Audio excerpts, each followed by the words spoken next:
Bonjour à tous, bienvenue dans cette nouvelle vidéo où j'ai le plaisir d'interviewer Maël. Maël qui est un multi-investisseur voilà, qui fait partie aussi de l'équipe Projet Locatif et qui va nous donner tous ses meilleurs conseils et nous parler un petit peu de son expérience. Dans cette vidéo, à tout de suite.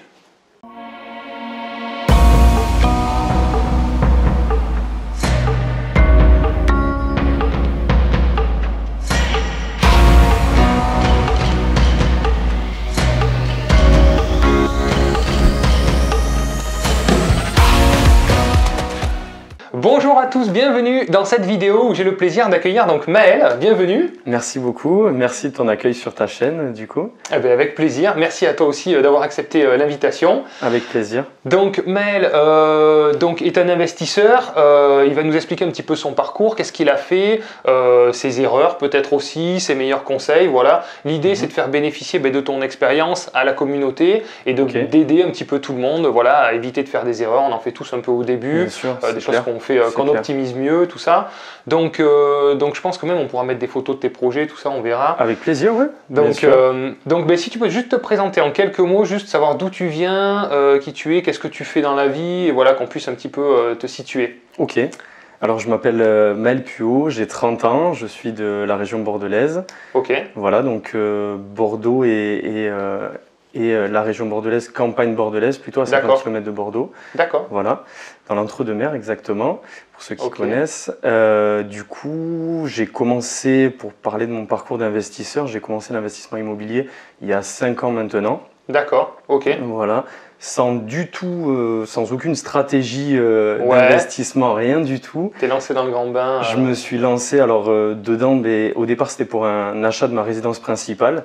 D'accord. Je voulais acquérir donc ma résidence principale. Mon premier achat était un appartement en VFA, donc sur plan, sur Bordeaux, parce que je voyais que Bordeaux prenait quand même de la valeur. Oui. Et je m'étais dit, il y a quelque chose à faire. Je m'étais laissé séduire aussi par tous les avantages qu'il peut y avoir sur le VFA. Ok. TVA 5,5, prêt à taux zéro, frais de notaire réduits, etc. Oui. Du coup, ça a été mon premier investissement. Voilà, je regardais sur de l'ancien. Pour de la résidence principale, finalement. Pour de la résidence principale, exactement. Voilà. Premier passage chez le notaire. Ouais. Donc du coup, je vais à la banque, on va commencer par là. Ouais. Je pars à la banque et je dis, voilà, j'ai envie d'acquérir un bien immobilier. J'avais quasiment pas d'argent sur le compte. J'étais en CDI par contre. J'allais dire, tu faisais quoi comme job du coup? Alors je venais de finir mes études de commerce jusqu'à la licence, une licence responsable développement commercial. Et je travaillais dans un magasin d'électroménager. Donc j'étais responsable d'un petit magasin d'électroménager. Ok. Grâce à ce CDI et la stabilité financière, je savais que je pouvais peut-être penser à acheter. Et du coup, donc, je me suis dit, je vais acheter ma résidence principale. Et l'idée, c'était sur Bordeaux, où je voyais que ça prenait de la valeur. Il y avait un attrait sur Bordeaux qui commençait à être de plus en plus important. D'accord. Du coup, donc, je vais voir ma banque et je demande un premier prêt pour acheter cette résidence principale, un prêt de 120 000 euros. D'accord. Je vois que c'était compliqué. Ils m'ont dit, bon, c'était un peu le maximum. C'est ce qui m'a permis de mettre cette barrière à 120 000. Et donc, j'achète mon premier appartement en VFA. Ok, très bien. Du coup, donc ça a commencé comme ça. Principale. C'est ça. Après, sur une longue durée, tu as fait... Sur une longue durée, 25 ans, parce que je voulais des plus petites mensualités possibles. Ok. À ce moment-là, j'étais vraiment pas dans l'investissement immobilier, quoi. J'étais aucune stratégie, j'étais pas du tout là-dedans. Ce qui a tout changé, en fait, c'est un an après. Ma curiosité, elle m'a amené à visiter un bien d'un client à moi qui avait 90 ans et qui me dit, voilà, j'ai un bien à vendre qui est intéressant, un petit peu compliqué parce qu'il y avait des procès, etc. Mais il me fait visiter ça. Par curiosité, je me dis, j'ai acheté mon bien, c'est impossible que je puisse acheter autre chose. Mais par curiosité, j'y vais quand même. Et je m'aperçois que c'est un bien qui est quand même intéressant. Je me dis, mais c'est un truc hors de prix. Et ma curiosité fait que je dis que je suis quand même intéressé. Je veux pousser la démarche jusqu'au bout. Oui, pour voir jusqu'au bout. Je me dis, mais quel va être le prix de ce bien, etc. La personne me donne le prix et il me dit, tu es le premier au courant, je te donne le prix. Et je pense que voilà, c'est un bon coup. Et effectivement, je me dis, pour moi, ça vaut beaucoup plus. Ah ouais. Je retourne voir ma banque. Donc un an après mon achat de mon appartement, le ticket pour 120 000 euros, c'était compliqué d'avoir plus.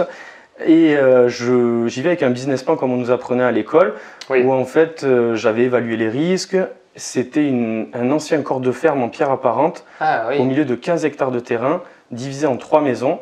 Wow. Et du coup, donc, était abandonné depuis une quinzaine d'années.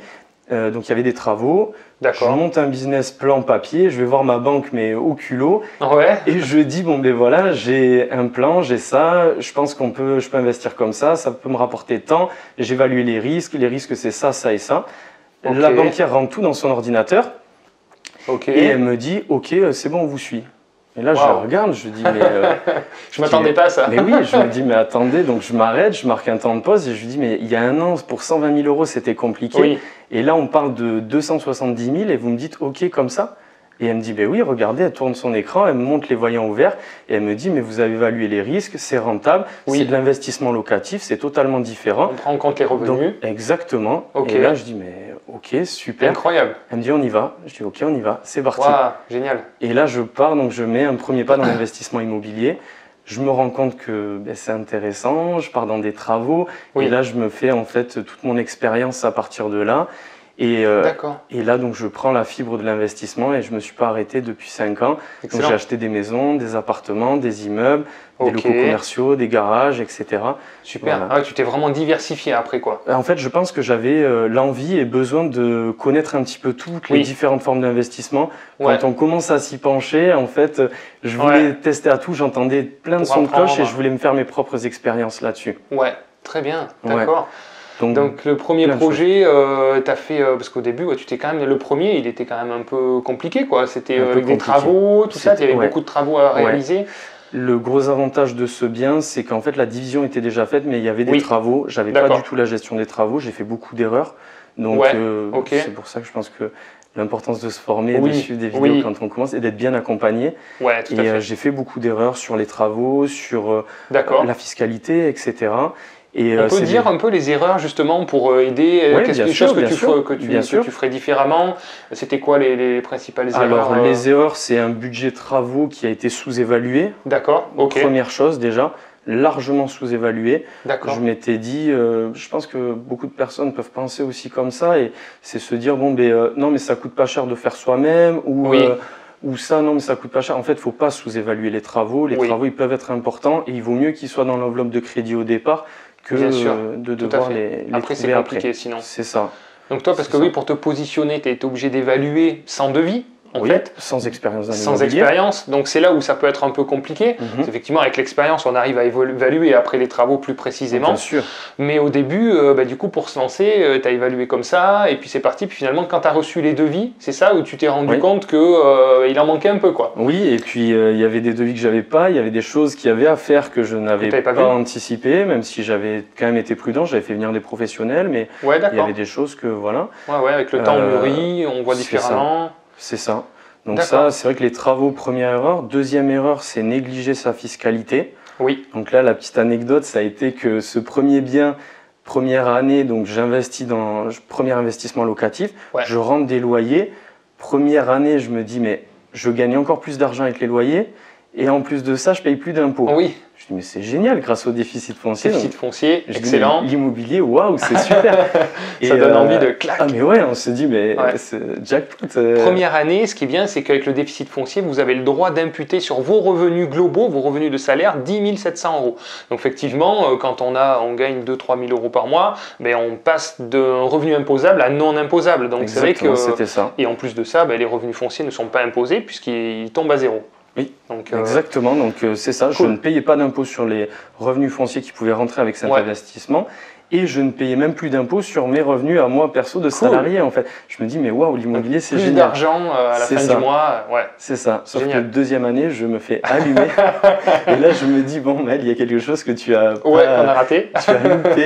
Donc, et là j'ai commencé à me mettre à fond dans l'investissement immobilier, me former, vidéos, lectures, etc. sur la fiscalité immobilière principalement. Pendant des mois, j'ai mangé de la fiscalité immobilière.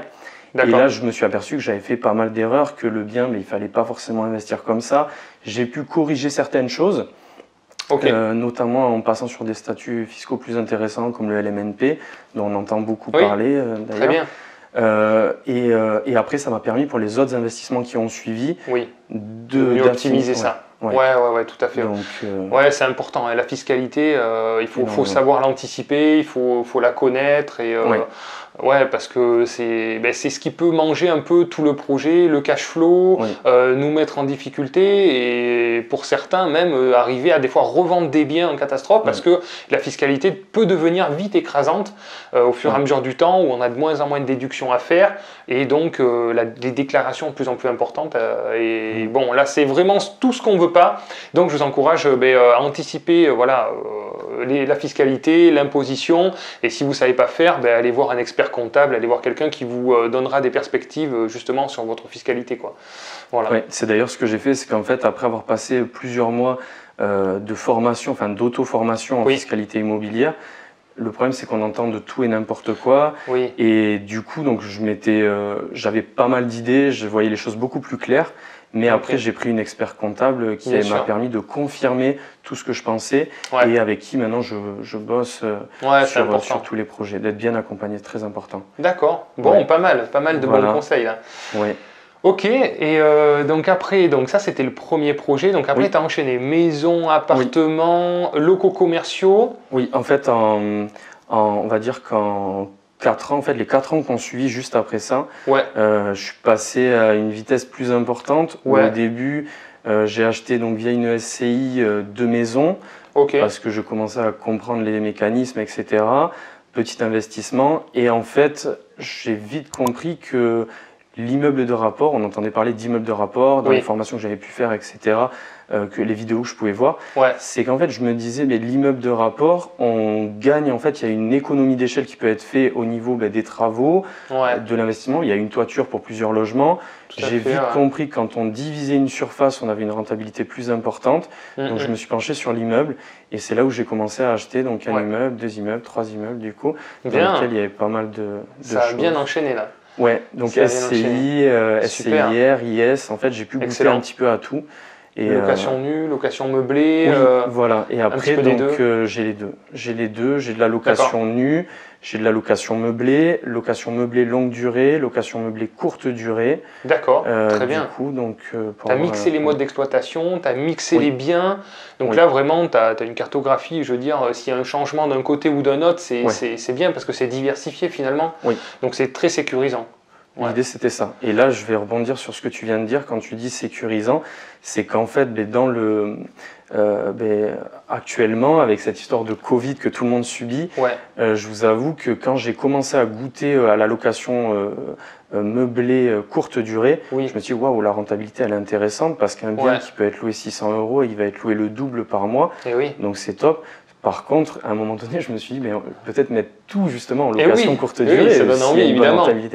Et avec le Covid, ça m'a fait toucher du doigt qu'en fait, la stratégie de diversifier les typologies de biens m'a servi parce que pendant le Covid, au final, mes crédits étaient quand même payés par mes locations annuelles. Alors que si j'avais tout un Airbnb, je pense que j'aurais mal dormi là pendant le confinement. Ouais, c'est vrai. Non, mais ça, c'est une très très bonne remarque, très bonne stratégie à mon avis. Et effectivement, donc si vous faites la location courte durée, je vous conseille aussi de prévoir et d'anticiper si jamais vous devez repasser un mode d'exploitation plus classique à l'année, d'arriver quand même à être rentable sur de la location meublée longue durée à l'année. On le voit, les nouvelles restrictions arrivent de plus en plus. Donc là, ça vient tomber sur les villes de plus de 200 000 habitants, avec le changement justement de désignation du bien, d'usage. Voilà, qui doit passer en local commercial, en usage commercial. Donc petit à petit, on se rend compte qu'il faut être prêt à rebondir. Voilà, donc il faut anticiper et tout ça. Ouais, je pense que c'est vrai que la location meublée courte durée, en fait, pour moi, était une optimisation que j'ai fait sur certains biens, en fait, qui permet d'augmenter sa rentabilité, mais de le mettre partout. Et puis, ça a beaucoup d'avantages. Donc, c'est sûr que financièrement, ça a des avantages, mais ça a aussi, il y a aussi des inconvénients. C'est sûr que quand on a des locations qui sont à l'année où on s'en occupe très rarement, en fait, on a des loyers qui vont tomber tous les mois. Bon, il faut être présent, etc., réactif quand il y a un souci, mais ça demande beaucoup moins d'énergie que de la location courte durée où il faut aller faire les ménages, il faut gérer le check-in, check-out, etc. Ouais, tout à fait. Il y a une réalité, quoi, évidemment. Oui, voilà. c'est sûr. Donc bien, quels ont été tes freins parce que là, tu as quand même enchaîné en 5 ans un beau patrimoine, pas mal de lots, tout ça. Tu as rencontré des freins au niveau de la banque. Les plus grosses difficultés, c'est lesquelles? Mais au début, c'est vrai que ça a été... je pense que les premiers freins sur l'investissement immobilier, je pense que c'est les peurs. Oui. C'est les peurs parce qu'en fait, c'est des choses qui... Enfin, en tout cas, je parle pour moi, je pense que c'est pas forcément le cas de tout le monde. Moi, c'était des choses qui me dépassaient parce qu'on touche des sommes en fait, qui nous dépassent. Bien sûr.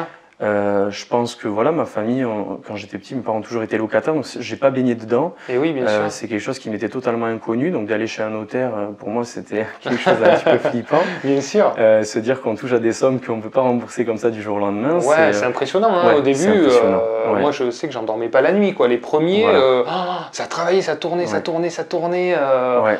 Exactement, j'ai vécu la même chose, c'est que on se dit c'est beau l'investissement, mais c'est vrai que il faut pas passer justement le cap, c'est quelque chose de pas facile. Moi aussi j'ai passé des nuits à pas dormir, on réfléchit, qu'est-ce que je fais, tout ça. Faut être sûr quoi, pas se tromper, pas se planter quoi. Et comme dans beaucoup de choses je pense dans la vie, quand on passe cette peur là, au final, il y a des choses qui paraissent beaucoup plus simples après. Aujourd'hui d'aller chez un notaire, pour moi c'est quelque chose, c'est une formalité et ça me fait beaucoup moins peur. Je paniquais sur le premier investissement pour 120 000 euros. Aujourd'hui, d'avoir un patrimoine à 1 500 000, je me dis, j'ai moins de pression que pour un investissement à 120 000 euros. Vous voyez, avec le temps, on l'absorbe, on s'habitue aux sommes, on s'habitue aux risques, on prend de moins en moins parce qu'on se familiarise et comme tu dis, les peurs, on a des réponses en face des peurs. On est rassuré, on sait que les loyers impayés, on peut prendre des assurances, on sait comment sécuriser ça. La vacance locative, on connaît notre marché, donc on sait que voilà, la vacance locative, on la connaît, on la maîtrise. Les dégradations, pareil, on sait comment les anticiper, on sait qu'en réalité, des gros problèmes en fait en immobilier, il y en a pas tant que ça. Non. Quand il y en a, on en parle énormément. Voilà. Et c'est ceux souvent qui n'ont jamais rien fait qui en parlent parce que c'est pour ça qu'ils n'ont rien fait d'ailleurs. Donc ils en parlent pendant 10, 15, 20 ans d'un problème qu'ils ont entendu d'il y a une dizaine d'années. Mais en réalité, plus on voit que ça fonctionne et on voit que ça marche bien, ça donne envie de continuer, ça rassure. Et c'est très psychologique, c'est les peurs qui tombent petit à petit et puis le champ des possibles augmente. Et les gens nous transmettent leur peur en fait au final et c'est un phénomène de société qui est normal aussi je pense. Mais c'est vrai que si on ne passe pas ça, au final on fait pas grand chose. Suivant à qui on en parle. Faut faire attention. Attention à qui on en parle parce que ça peut vous mettre des freins, des barrières. C'est des gens qui vous aiment, qui ont envie de vous protéger. Oui, bien sûr. C'est pas mal en soi, quoi. Mais le problème, c'est pour vous, parlez-en avec des investisseurs expérimentés lors de rencontres, avec des personnes qui ont déjà pas mal investi. C'est ces personnes-là qui vous donneront des bonnes réponses, quoi. Donc ça, c'est ça. Les principaux freins, ça a été psychologique parce qu'en réalité. On n'a pas vraiment de gros freins. Après, alors on dit les banques, les banques ça bloque aussi. Au bout d'un moment, ça bloque pas, c'est plus dur. C'est plus dur, c'est plus compliqué. Il faut trouver d'autres chemins pour arriver à son but, mais il n'y a pas vraiment de barrière. Il n'y a que celle qu'on se met en fait, où on se dit là, je sais que je suis bloqué. Non, on n'est pas bloqué. On peut toujours trouver le moyen de se débloquer. Pour répondre à ta question, c'était la deuxième chose, donc après les peurs, ça a été les financements. Les financements, parce qu'il y a des plafonds, on vous suit pas. Donc on est un peu dépendant de la banque quand on n'a pas d'économie pour investir soi-même. Donc on fait fonctionner la banque. Et à un moment donné, quand on est sur une banque, j'ai dû passer après par un courtier, j'ai dû changer de banque, j'ai dû utiliser ces leviers-là justement pour investir. Tout à fait. Faut pas écouter la parole de votre banquier qui vous dit non, ça y est, c'est fini, on vous prêtera plus. Moi, on me l'a dit des dizaines de fois, mais vous trouverez jamais un crédit, mais vous rêvez, vous vous rendez compte, regardez comment vous êtes endetté, mais plus aucune banque ne prendra de risque. Alors c'est difficile à croire parce qu'on dit n'écoutez pas un banquier, pourtant c'est un banquier qui va vous prêter. Mais c'est pas celui qui vous a dit non, c'en est un autre, quoi. Et donc, ça reste des humains. Et donc je pense que certains banquiers ne pensent que ce n'est pas possible. Mais vraiment, ils pensent que ce n'est pas possible. Mais nous, on sait que c'est possible. Et il faut tomber sur la bonne personne. Pas avoir peur de consulter d'autres banques, évidemment, que votre propre banque. En fait, ce qu'elle aimerait, c'est vous prêter 1 ou 2 projets éventuellement, et après, elle aimerait vraiment que vous arrêtiez. Voilà. Mais une autre banque va être intéressée de vous récupérer comme client parce qu'elle dit « Ah ben moi, j'ai pas ce client, on doit rentrer des nouveaux clients, donc ben voilà, si vous êtes un bon client, que vous faites un crédit, vous faites d'autres achats de produits finalement et de services dans la banque, elle va être intéressée de prendre un peu plus de risques avec vous en vous prêtant de l'argent parce qu'il va y avoir des contreparties, il va y avoir des choses intéressantes commercialement qu'elle va pouvoir récupérer chez vous en vous prenant comme nouveau client, quoi, en fait. C'est une négociation avec la banque, c'est une relation commerciale où chacun apporte à l'autre. Il doit y avoir une relation aussi gagnant-gagnant, il y a des contreparties qui sont exigées, c'est normal aussi. Tout à fait, donc justement, tu as fait beaucoup de banques toi après pour arriver à obtenir ton financement. Comment tu t'y es pris? J'étais surtout, en fait, c'est là où j'ai eu... je suis passé par un courtier et j'ai vu l'avantage où le courtier, lui, a un filtre et a une connaissance du système bancaire aussi et qui a pu m'aiguiller en fait sur un bon courtier. Sur de bonnes banques. Je suis tombé sur un très bon courtier. Ah super, ok. Ça c'est important. Donc c'est pareil, bon, les courtiers, il y a un peu de tout. Donc si tu trouves sur un bon courtier, ça c'est super cool. Mais ne confiez pas votre recherche qu'à une seule personne. Non, voilà, allez-y aussi démarcher vous-même des banques. Le courtier peut-être qu'il va dire, moi je présente votre dossier dans telle ou telle banque. Ok, voilà. Moi, je vais aller dans telle ou telle autre banque aussi. Et en plus, je peux en parler parce qu'aujourd'hui, je suis moi-même, de par ma nouvelle activité aussi courtier. C'est une de mes activités dans la branche de ma nouvelle société. Effectivement, en courtier, il y a vraiment de tout. Et je pense que quand vous tombez sur la bonne personne qui va se battre pour votre dossier et qui n'est pas juste là pour envoyer et penser à sa commission, mais qui vous accompagne et qui vit avec votre projet aussi, je pense que vous pouvez avoir de belles choses. Quelqu'un qui comprend les intérêts des investisseurs et... Donc très bien. On mettra le lien de ton site internet si on veut te contacter pour du courtage ou même de l'accompagnement en investissement et tout ça. Avec plaisir, oui. Donc, et alors du coup maintenant tu proposes aussi des projets d'investissement au sein du réseau projet locatif, donc tu fais partie. Tu viens juste d'intégrer le réseau il y a assez peu de temps. Donc écoute, je suis très content de t'accueillir déjà au sein du réseau. Merci beaucoup. Et sur quel secteur tu prospectes et quel type de biens tu penses pouvoir trouver pour des clients qui te feraient confiance dans leur projet? Alors, je suis donc sur la région bordelaise, donc on va dire pour un investissement rentable, avec une rentabilité intéressante, mais aujourd'hui, il faut sortir un peu de Bordeaux. Oui, il faut s'écarter un peu. Les prix ont tellement explosé. Tout à fait. Donc sur en fait tout l'entre-deux-mer principalement. Donc l'Est bordelais et également le Lot-et-Garonne. D'accord. C'est une zone sur laquelle on arrive à trouver aujourd'hui encore des biens. Moi-même j'ai investi d'ailleurs et où j'arrive à trouver encore des biens rentables. Il y a des zones intéressantes. D'accord, ok. C'est quoi les types de biens? C'est des immeubles de rapport principalement que tu proposes? Des immeubles de rapport, voilà, avec un peu de déficit foncier, des opérations de déficit foncier ou location meublée. Des travaux. C'est vrai qu'on se rend compte qu'on a une bonne rentabilité, mais souvent quand il y a des travaux aussi. Oui. Et c'est là où, sur un bien où il y a des travaux, ça va faire peur à certaines personnes. Si vous maîtrisez les travaux et vous êtes bien accompagné avec des bonnes équipes, au final, les travaux font plus peur et vous pouvez partir sur des choses. Vous pouvez optimiser aussi un bien avec les travaux et avoir de bonnes rentabilités. Donc souvent, on est plus sur des immeubles de rapport avec des travaux. D'accord, ok, c'est ça qui est intéressant, c'est que grâce à toute ton expérience et tous les conseils projets locatifs sont dans ce cas, c'est qu'on va optimiser tout le processus, donc la recherche, la connaissance du secteur, la partie travaux, la partie financement, où là en plus toi tu es courtier, donc tu vas pouvoir apporter une aide encore plus pertinente, jusqu'à la recherche de locataires, analyser les bons dossiers, etc. etc. C'est vraiment, l'investissement immobilier, toutes les étapes sont importantes en fait pour en faire un projet vraiment sécure et mieux optimisé en fait. Donc, je suis d'accord, il ne faut rien négliger. En fait, je pense que dans un investissement immobilier, la recherche du bien est importante, le financement est important, la forme fiscale est importante en fonction de l'objectif que l'on mode de détention, bien sûr. Et jusqu'à la mise en place des locataires, tout a son importance. C'est pour ça que réussi, en tout cas. On peut voir un projet lambda qui a été mené par quelqu'un qui n'a aucune connaissance et quelqu'un qui a vraiment toutes les connaissances avec le même projet. En faire quelque chose de totalement différent et de très rentable alors qu'à la base il n'était pas rentable. Je sais que là, dernièrement, par exemple, une petite anecdote, j'ai visité un bien qui était à la vente, c'était un immeuble de rapport. Et le propriétaire m'explique qu'il le vend parce qu'il est fortement fiscalisé, qu'il n'arrive plus et qu'il les vend contraint et forcé. Alors que son bien était rentable, fonctionnait bien et tout ça. Et donc, voilà, en discutant, je vais te donner contre moi les astuces en fait parce que je trouvais ça dommage en fait de vendre un bien de famille qu'ils avaient juste pour une question de fiscalité. Donc je lui ai donné les astuces, les solutions, donc transformer en régime LMNP, pourquoi pas refaire financer dans le cadre d'une SCI LIS, etc., etc. Et effectivement, j'ai vu que ça lui plaisait bien et finalement, il a retiré son bien de la vente pour le garder et voilà, et l'optimiser parce que c'était vraiment une question de fiscalité, quoi. Donc c'est là où je me suis dit, en fait, ça a une vraie valeur, quoi. Ça fait toute la différence. Voilà. C'est un manque de connaissances et c'est là où le projet locatif a tout son intérêt parce que quand on est bien accompagné, on évite beaucoup d'erreurs, on va plus vite et on fait de meilleurs investissements. Et plus loin, finalement. Parce que c'est mieux, c'est plus durable, voilà. C'est vrai. Bon, bah écoute, bon échange. Quel conseil tu pourrais donner à quelqu'un qui a envie de se lancer, je sais pas, un conseil qui te paraît très pertinent pour quelqu'un justement qui hésite encore et qui aurait envie de passer à l'action?